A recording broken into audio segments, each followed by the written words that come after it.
Welcome to Crosspointe. Welcome to Crosspointe. Welcome to Crosspointe. We are an inclusive faith community seeking to live out the loving, just, and generous way of Jesus. We are participants in a long tradition that's less concerned with doctrines and dogma that demand total agreement, but a life to be lived, enjoyed, and given away to others. What unites us is a growing awareness that life is precious. That we are made by love in order to love. This community is comprised of and affirms the entire human family. Regardless of race, age, creed, physical abilities, marital or economic status, gender identity, or sexual orientation. So, if you're curious and have come to see, if you are tired and have come to rest, if you are grateful and have come to share, if you are wounded and have come to heal, if you're joyful and have come to celebrate, if you are uprooted and have come to belong, welcome home. Welcome home. Welcome home. Welcome home.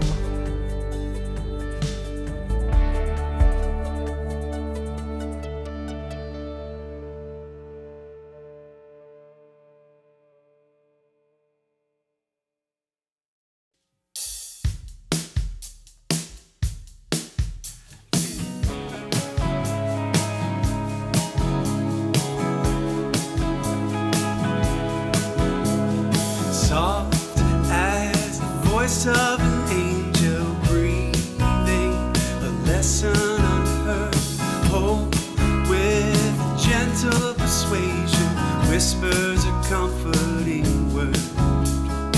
Wait till the darkness is over, wait till the tempest is done. Hope for the sunshine tomorrow after the shower is gone. After the shower is gone, whispering hope, how welcome thy voice, making my heart in sorrow rejoice. Whispering hope, how welcome thy voice, making my heart in sorrow rejoice. If in the dusk of the twilight dim be the region far, will not the deepening darkness brighten the glimmering star? Then when the night is upon us, why should the heart sink away? When the dark midnight is over, watch for the breaking of day. Watch for the breaking of day. Whispering hope, how welcome thy voice, making my heart in sorrow rejoice. Whispering hope, how welcome thy voice, making my heart in sorrow rejoice.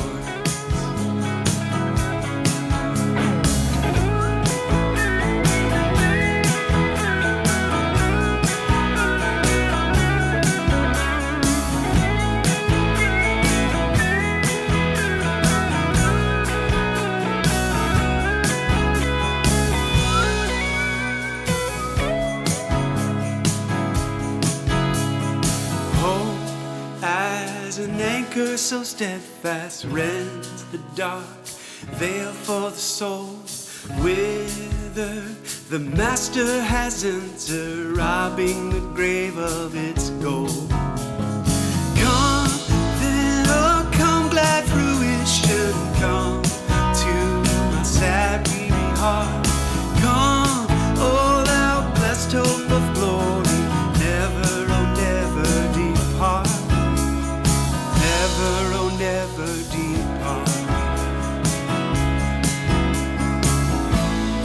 Whispering hope, how well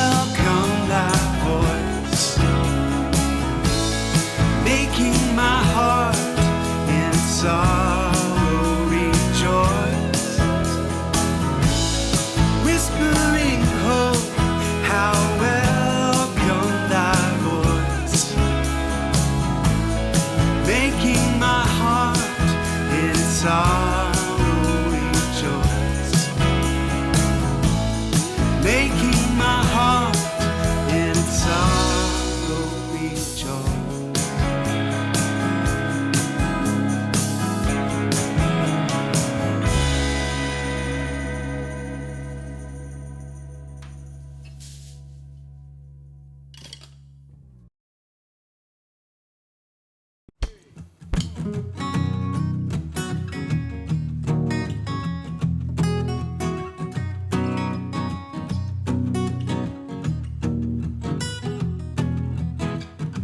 My brother, my sister, God love you and God bless you. My brother, my sister, God love you and God bless you. And may God hold us all in those almighty hands of love. May God hold us all in those almighty hands of love.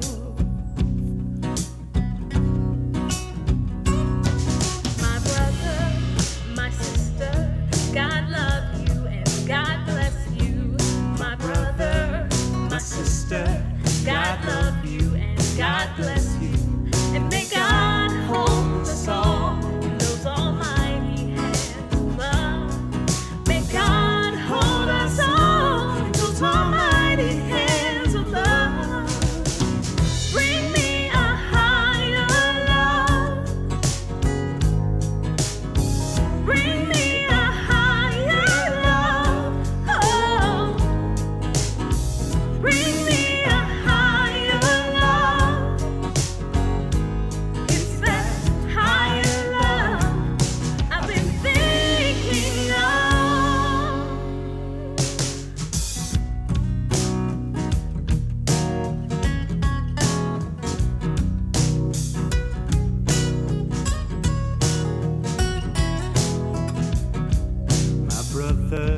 my sister, God love you, God bless you. My brother, my sister, God love you and God bless you. May God hold us all in those almighty hands of love. May God hold us all in those almighty hands of love. Bring me a higher love. Bring me a higher love. Oh, bring me a higher love. Yes, it's that higher love I've been thinking of. Bring me a higher love. Bring me a higher love. Oh, bring me a higher love. It's that higher love I've been thinking of. My brother, my sister, God love you and God bless you. My brother, my sister, God love you and God bless you. May God hold us all in those almighty hands of love. May God hold us all in those almighty hands of love.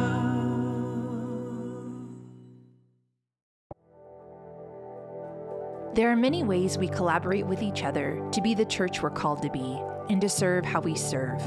And our contributing financially is one of the most important of those ways. If you want to help fund and sustain what we get to do together, go to crosspoint.org/contribute to see the many simple ways that you can do so.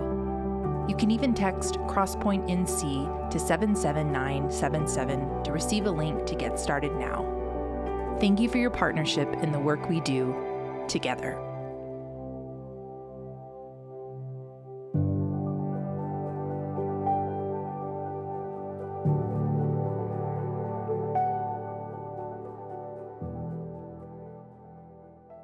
Recently, I read an early copy of a book that's coming out next year.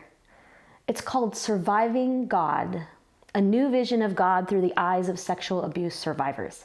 It's written by Grace G. Sun Kim and Susan Shaw, who are theologians and abuse survivors.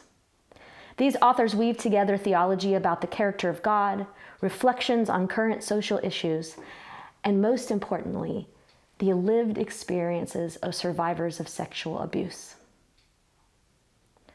The whole project is heartbreakingly significant and profoundly theological. As I read it, I was especially struck by the reflection of a survivor who is known as Laura in the book. She writes about her experience and her thoughts about God in this way, quote, "I thought God loved me, but I didn't understand why he never answered my prayers to be rescued. I remember imagining him turning to look away while the abuse was happening, kind of like he did while Jesus was on the cross." Laura's articulation of the actions and character of God unsettled me. The idea she expressed, her assumption that God turned away from the suffering of Jesus and then must turn away from ours. And so I decided to put my education to use in a meaningful way and track down this interpretation and its sources. I found out that Laura's assessment is an idea that can be found in much of the church tradition of the last several centuries. The understanding that God had to turn away from Jesus while he died because of the sin laid on Jesus. This theology says that because God is holy, God could not look on that sin and was forced to forsake Jesus, abandoning him at the most painful and traumatic moment of his life. People who hold to this conviction find their proof in the phrase that Jesus utters during the crucifixion account in Mark, my God, why have you forsaken me?"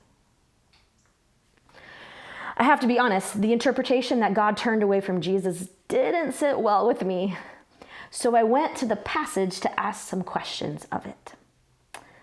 Let's go ahead and read from Mark 15, verses 33 to 37, which is the crucifixion account right around that quote. "When it was noon, darkness came over the whole land until 3 p.m. At 3 o'clock, Jesus cried out with a loud voice, Eloi, Eloi, lama sabachthani, which means, my God, why have you forsaken me?" When some of the bystanders heard it, they said, "Listen, he's calling for Elijah." And someone ran, filled a sponge with sour wine, put it on a stick, and gave it to him to drink, saying, "Wait, let's see whether Elijah will come to take him down." Then Jesus gave a loud cry and breathed his last. It is a terse, bare-bones account of the death of Jesus. And you probably noticed that Mark gives no commentary on the so-called cry of dereliction, my God, why have you forsaken me?" The 5 verses here describe only the natural phenomena in the background of his words and the actions of the people around the cross. Certainly, the cry from the cross is a central piece in Mark's succinct treatment of the crucifixion. However, nowhere does Mark explain Jesus' cry as an indication of God's absence. He definitely doesn't provide a theological explanation about sin or God turning away because of sin. The question is then, why do Christians continue to assume that God abandoned Jesus, that somehow sin required God to turn away from or forsake Jesus on the cross? Well, I think we have John Calvin to thank for that. Here's what Calvin writes in the Catechism of Geneva from the year 1538. "It is said that he descended into hell. This means that he had been afflicted by God and felt the dread and severity of divine punishment, judgment, in order to intercede with God's wrath and make satisfaction to his justice in our name, thus paying our debts and lifting our penalties, not for his own iniquity, which never existed, but for ours. But it is in this sense that he is said to have borne the weight of divine severity, since he was stricken and afflicted by God's hand, and experienced all the signs of a wrathful and avenging God, so as to be compelled to cry out in deep anguish, my God, why hast thou forsaken me?" Calvin and other Western theologians who adopt a penal substitutionary atonement theory, that God punishes Jesus for our sin, have read Mark's crucifixion account exclusively through this narrow lens. And it has had a great impact on Christian belief, even now in the 21st century. But such a reading does not take seriously the literary and historical context of Mark's passage. Today, I want to take us through those contexts and pursue a simple question. Is Mark communicating that God abandoned Jesus? Or is there another message he might be emphasizing in his crucifixion account? The first step in our quest for understanding this passage is to recognize that when Jesus utters, my God, why have you forsaken me?" he's actually quoting the first line of a psalm, specifically Psalm 22. Good interpretive practice dictates that when a New Testament author cites or refers to a passage from the Hebrew Bible, we must study that passage to understand why it shows up there. So let's do that. Psalm 22 is a psalm of lament. However, Ellen Davis, a brilliant Hebrew Bible scholar, argues that the prevailing theme of this psalm is praise. It moves from complaint to trust in God, which is a common structure for the lament songs. But it ends with 10 verses of description about the various groups that should praise God: the congregation of Israel, the foreign nations, generations yet unborn, even those who inhabit the land of the dead. The psalm's opening line, my God, why have you forsaken me?" does not reveal the overarching theme of the psalm. The poem may start in a place of despair and accusation, but it moves to a cry for deliverance and finally a call for praise because of God's faithfulness. Now, scholars don't agree about the practice of quoting psalms in a first century context. Some say that a Jewish person citing the first line of a psalm would automatically imply the entire psalm and its message. Others say that we don't have enough evidence to support that claim. This scholarly argument is certainly critical, but it is not key to our study of Psalm 22 because Mark does not just cite the first line of the psalm in his crucifixion account. He uses it throughout the narrative. For example, Psalm 22:18 and 22:7-8 are both referred to explicitly in Mark's account of the crucifixion. The line from 22:18, "They divide my clothes among themselves, and for my clothing they cast lots," appears in Mark 15:24. "And they crucified him and divided his clothes among them, casting lots to decide what each should take." Psalm 22:7-8 also makes it into Mark's narration with more of a paraphrase. "All who see me mock me. They sneer at me. They shake their heads at me. Commit your cause to the Lord. Let him deliver. Let him rescue the one in whom he delights." This theme shows up in Mark 15:29-31 as, "Those who passed by derided him, shaking their heads and saying, 'Aha, you who would destroy the temple and build it in 3 days, save yourself and come down from the cross.'" In addition to these two quotations, Mark makes other allusions to the content of Psalm 22. In Mark 15:36, someone runs up to Jesus, fills a sponge with sour wine, and gives it to him to drink. This description calls to mind Psalm 22:15. "My mouth is dried up like a potsherd, and my tongue sticks to my jaws. You lay me in the dust of death." It seems that Mark goes to great lengths to describe the scene at the cross in terms that echo lines from Psalm 22. The parallels only multiply when we look at the themes of the psalm. When we look at the thematic movements of Psalm 22, we find that Mark has woven this psalm into almost every part of his narrative. The first theme that Mark emphasizes from Psalm 22 is the growing persecution that people inflict on the suffering one, on the psalmist in the lament, and Jesus in Mark. In the psalm, the attacks from humans are portrayed with animal imagery that builds upon itself and intensifies throughout the psalm.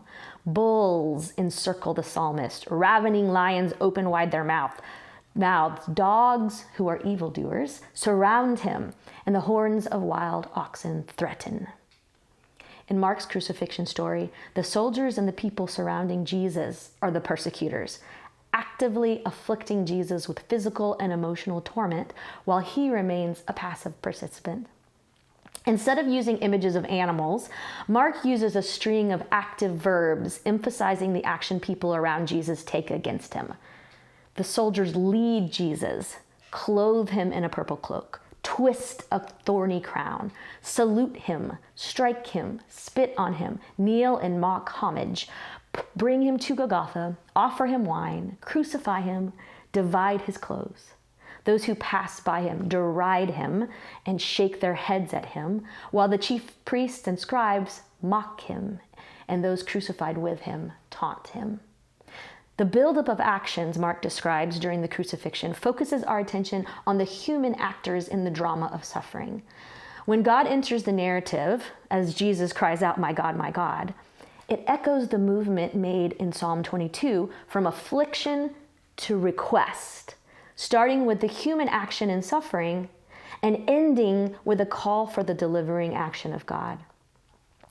If Mark is mimicking the climax of human opposition from Psalm 22, might he also intend for the cry from the cross to be a cry of rescue, which intensifies and moves towards praise instead of a cry of God-forsakenness?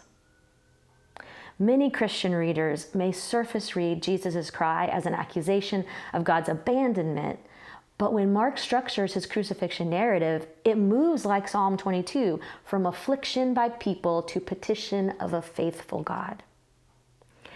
There is one anomaly in Mark's crucifixion story that interrupts the human actors driving Jesus deeper into affliction. The peculiar verse about Simon the Cyrene. After the soldiers strike Jesus, spit on him, mock him, and lead him to Golgotha, the actions against Jesus pause for this narration. They compelled a passerby who was coming in from the country to carry his cross. It was Simon of Cyrene, the father of Alexander and Rufus. It is a strange addition to an otherwise concise account, but I think the strangeness should alert us to the fact that something covert is happening. Scholars have recognized that the gospel writers use something we call a hidden transcript throughout their writings. Hidden transcripts are a kind of subversive political message. These hidden transcripts function as a form of protest against the Roman oppressors, communicating to early hearers of the Gospels that God takes the side of the oppressed. One example of a hidden transcript can be found in Jesus' line from the Sermon on the Mount, which instructs his followers to turn the other cheek. These words, functioning as a hidden transcript, do not call the oppressed to passive submission. They encourage the downtrodden to find dignity in passive resistance. Instead of cowering and falling on the ground when struck by a Roman soldier, Jesus calls these occupied peoples to stand and defiantly offer the other cheek to their Roman oppressors. The brief episode in Mark about Simon from Cyrene features and critiques one of the unjust practices of the empire: forced conscription. A soldier should have picked up Jesus' cross when it fell, but because that was a shameful act, they compelled Simon, a foreigner, to do it instead. The unsettling image of someone being forced to carry a load for the Roman military would have struck a familiar chord for anyone in Roman-occupied land. Conscripting soldiers from among their subjects was one of the ways Rome maintained control and fear in their borderlands. The practice, which split up families and ended in death for many young men, illustrated how the Roman domination system wreaked havoc on the lives of the people they ruled. When we view the Simon episode as a hidden transcript, we can uncover the message for the oppressed that Mark drops right into the middle of the crucifixion. His focus on the compelled cross carrier reminds the first hearers of this gospel that Simon and Jesus are both people afflicted by human systems of domination and power. They are both victims of society whose stories should be told. In Psalm 22:24, we find a similar emphasis. For he did not despise or abhor the affliction of the afflicted. He did not hide his face from me, but heard him when I cried to him. For the first century readers of Mark's gospel, Simon the Cyrene's story provided a hidden transcript of hope in a God who does not hide or turn away from the afflicted. Mark pauses Jesus' march to death to focus on a conscripted man who, like Jesus and the other oppressed people under Rome's heavy fist, needed to know that God cared about their plight and would hear them when they cried out. Simon's moment in the spotlight comes right before Jesus is crucified. This purposeful order provides another clue that Mark is not leading his audience to Jesus' cry as a proclamation of God's absence, but is preparing them to hear the cry that reverberates from the afflicted psalmist of Psalm 22, a plea to the God who hears the afflicted and does not turn away from them. Mark's use of Psalm 22 continues until the end of his passion narrative, past Jesus' cry and last breath. Before we look at the conclusion of Mark's crucifixion account, it will be helpful to revisit Psalm 22 and observe its ending themes. Here's how it ends. All the ends of the earth shall remember and turn to the Lord, and all the families of the nations shall worship before God. For dominion belongs to the Lord, and God rules over the nations. To the Lord indeed shall all who sleep in the earth bow down. Before God shall bow all who go down to the dust. And I shall live for God. Posterity will serve God. Future generations will be told about the Lord and proclaim this God's deliverance to a people yet unborn, saying that the Lord has done it. The psalmist has moved from desperate plea, my God, in verse 1, through complaint against human enemies, to a call for praise, and finally ends in a declaration of God's rule over the nations and deliverance for future generations. Mark picks up on these final themes in his crucifixion, in the conclusion to his crucifixion. After Jesus gives a loud cry and breathes his last in Mark 15:37, it says, "And the curtain of the temple was torn in two from top to bottom. Now when the centurion who stood facing him saw that in this way he breathed his last, he said, 'Truly this man was God's son.'" Scholars continue to debate about the significance of the temple curtain being torn. Was it a judgment of the temple or an unleashing of God's presence from the Holy of Holies onto the world? Or both?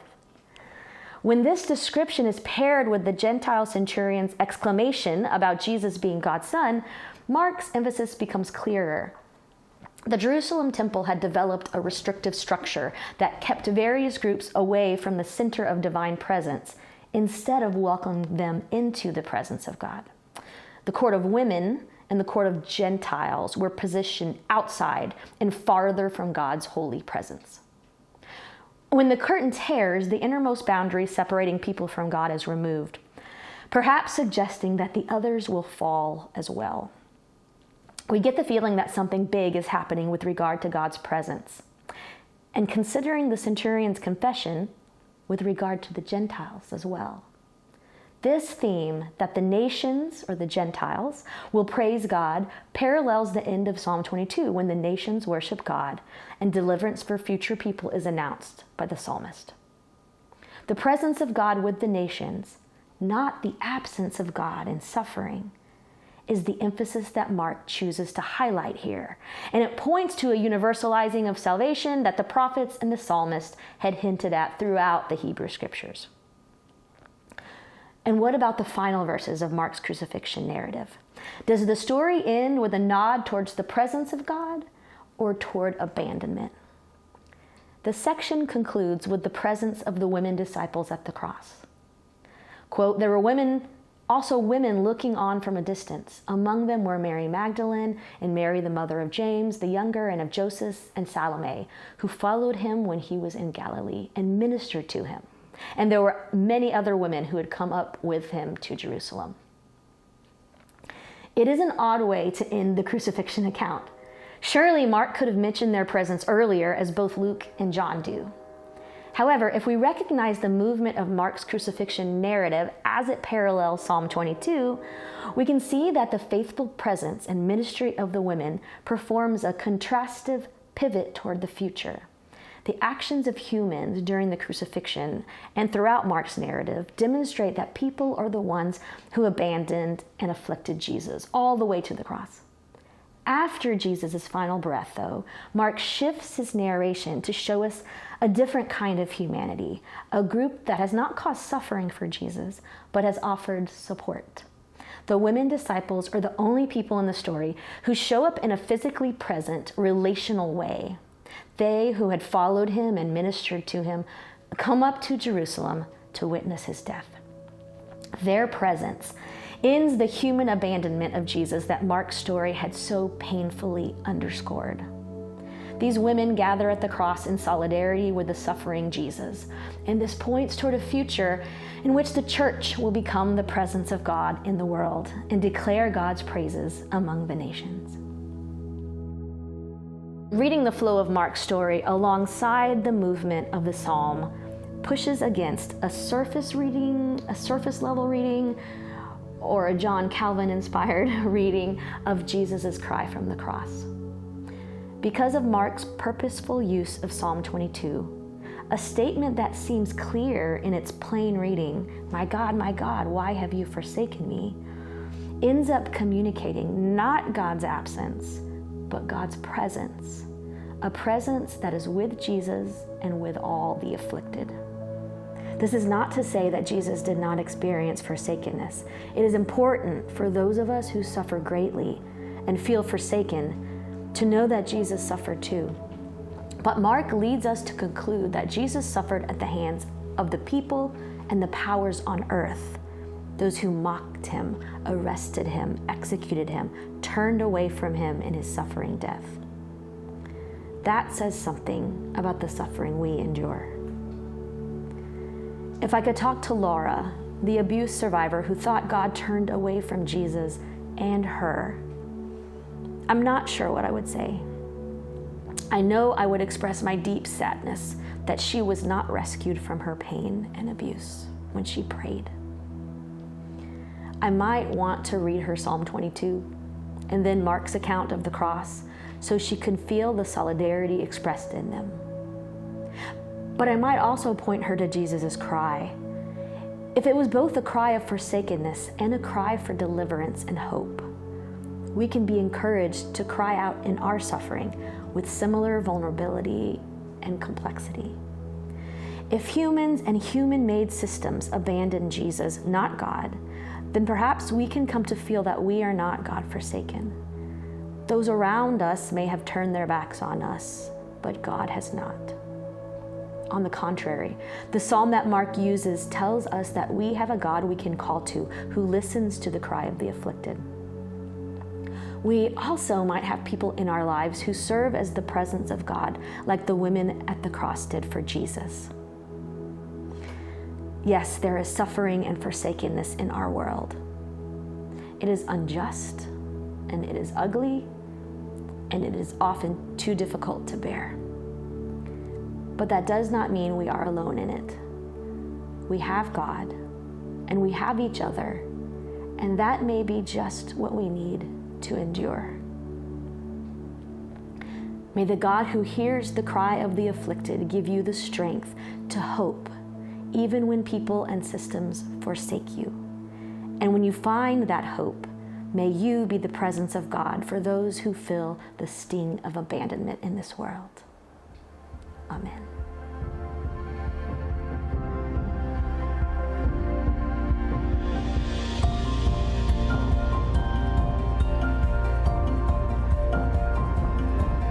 If you would like to know more or get connected to Crosspointe, go to crosspoint.org. If you're in need of care or assistance, go to crosspoint.org/care. And welcome home.